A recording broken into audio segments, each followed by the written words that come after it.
अस्सलाम वालेकुम। उम्मीद करती हूँ सब ठीक होंगे, अपने अपने ज़िंदगी में खैर आफियत से होंगे।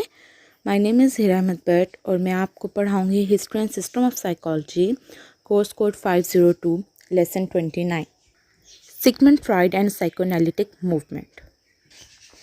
फ्रॉइड के बारे में ऑलमोस्ट हम हर बुक में कुछ ना कुछ उसका पार्ट होता है, हम हर बुक में कुछ ना कुछ उसके बारे में लाजमी पढ़ते रहते हैं।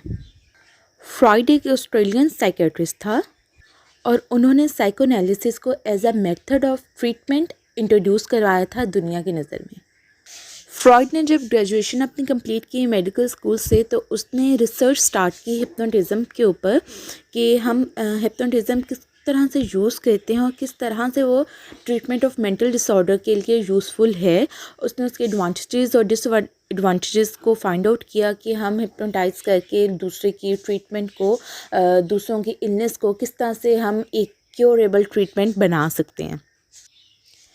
फ्रॉइड ने जो अपनी प्रैक्टिस की हिप्नोटिज़म के ऊपर, उसने फर्दर एक कॉन्सेप्ट बनाया कि हमारे कॉन्शियस माइंड और अनकॉन्शियस माइंड को हम किस तरह से यूज़ कर सकते हैं किसी भी मेंटल इलनेस को या मेंटल डिजीज़ को क्योरेबल करने के। हिप्नोटिज़म, अगर हम हिप्नोटाइज के बारे में बात करें तो वो एक प्रोसीजर है कि अनकॉन्शियस माइंड से आपके अनरिजॉल्व्ड जो चीज़ें होती हैं, जो कॉन्फ्लिक्ट्स होते हैं, हम उनको एज अ क्लिनिकल साइकोलॉजिस्ट या एज अ हिप्नोथेरेपिस्ट हम उनको निकालते हैं। हम डिफरेंट टेक्निक्स के थ्रू हिप्नोटाइज करते हैं और उनको अनकॉन्फ्लिक्ट माइंड्स, जो हमारी सोचें हैं या जो हमारे कुछ ज़िंदगी के मसाइल रह चुके हैं हम उनको उसमें से निकाल लेते हैं किसी भी क्लाइंट को। इसी तरह से उसने फ्रॉइड ने एक कॉन्सेप्ट फॉर्मुलेट किया कि अनकॉन्शियस माइंड का क्या रोल होता है हमारी कोई भी मेंटल डिजीज़ को क्रिएट करने में और उसको सॉल्व करने में। उसने अनकॉन्शियस माइंड के लिए फंक्शंस कुछ बनाए कि अगर ये फंक्शंस हमारे में होते हैं, हम इनके अकॉर्डिंगली चलते हैं, तो यही फंक्शंस हैं, अनकॉन्शियस फंक्शंस ऑफ माइंड ही हैं जो हमारे किसी भी मेंटल डिजीज़ का रिस्पॉन्सिबल हैं।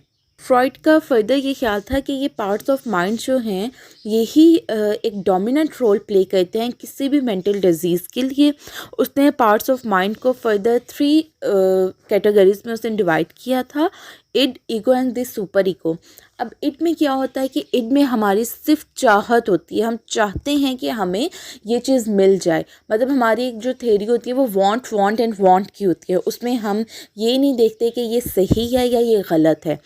अगर हम ईगो की बात करें तो ईगो हमें डिफ्रेंशिएट करके बताता है कि ये चीज़ सही है और ये चीज़ सही नहीं है। ईगो में हमेशा सिर्फ ये नहीं होता कि हमें ये चीज़ चाहिए, उसमें ये चीज़ आ जाती है कि अगर आपको ये चीज़ चाहिए तो किन बेसिस पे चाहिए, आपको कौन से राइट पाथ के गुजरना पड़ेगा कि आप ये चीज़ हासिल कर सकते हैं। ईगो हमें कभी भी ये नहीं कहता कि आपको हर चीज़ मिल जाएगी। अब जो सुपर ईगो होता है, अब उसमें क्या होता है कि वो माइंड को, लास्ट पार्ट है वो माइंड को डेवलप करने का, उसमें हमारे एक किस्म हम समझ लेते हैं कि वो मॉरल पार्ट है हमारी माइंड का। उसमें हम हर चीज़ को फोकस करते हैं, अपने पेरेंटल वैल्यूज़ को भी, अपने सोशल वैल्यूज़ को भी, अपने कल्चर वैल्यूज़ को भी, अपने नॉर्म्स को, अपने एथिक्स को, हम उन सारी चीज़ों को ले कर चलते हैं। अब जब किसी भी चीज़ के बारे में हम सोचते हैं तो कॉन्फ्लिक्ट रेज हो जाता है। इट चाहती है कि मुझे ये चीज़ लेनी है। सुपर ईगो अपने मॉरल वैल्यूज़ को देखती है, सोशल कल्चर्स को देखती है कि क्या ये एक लिहाज से ये चीज़ सही है जो आप हासिल करना चाह रहे हैं। अब इन दोनों के दरमियान में जो ब्रिज बनाती है वो बनाती है हमारी ईगो।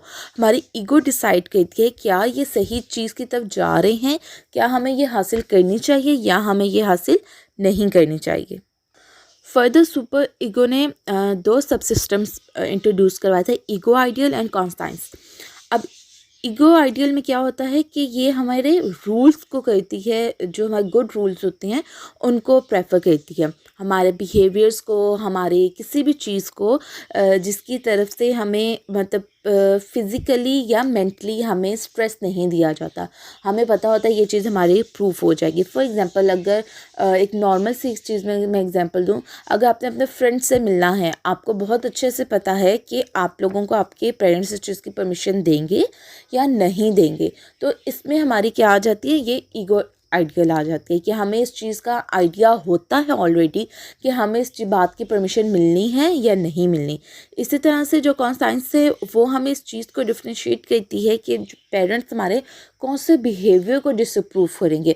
अगर हम शाउट कर रहे हैं, अगर हम बदतमीज़ी कर रहे हैं, हम किसी बात पर ज़िद कर रहे हैं, तो डेफिनेटली हमारे पेरेंट्स उस चीज़ को हमेशा रिजेक्ट करेंगे। वो चीज़ कभी भी हमारी अप्रूव नहीं होगी। फर्दर फ्रॉइड ने कहा कि जितने भी इंसान हैं वो जब एक साइकोलॉजिकल प्रोसेस से गुजर रहे होते हैं, जब उनकी ह्यूमन बींग्स की डेवलपमेंट स्टार्ट होती है, तो वो एक स्टेज में से हर इंसान एक स्टेज पे से गुजरता है। उस स्टेज को उसने साइको सेक्शुअल डेवलपमेंट का नाम दिया कि हर इंसान उस स्टेज में से लाजमी गुजरता है, और उस स्टेज में उसके जो एक्सपेरिमेंट्स होते हैं, उसमें जो एक्सपीरियंसेस होते हैं, वो सारी ज़िंदगी के लिए उसके साथ रहते हैं। फर्दर उसने ये कहा कि जो हमारे अनकॉन्शियसनेस एक्सपीरियंसेस होते हैं, जो हमें हमारे कॉन्शियस माइंड में नहीं होते, हमारे सबकॉन्शियस में भी नहीं होते, लेकिन बैक इन द माइंड हमारे कहीं ना कहीं वो चल रहे होते हैं।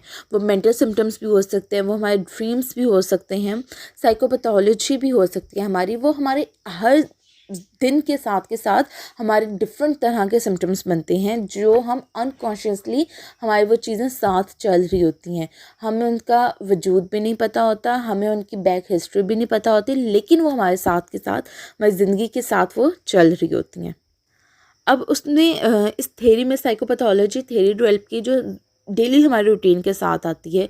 उसमें slip of tongue, slip of memory, इस टाइप की उसने कुछ हमें साइकोपैथोलॉजी की कुछ रिलेटिव टर्म्स उसने हमें बता दी कि हम डेली रूटीन में बहुत सी चीज़ें हमारी ऐसी आती हैं कि हम भूल जाते हैं।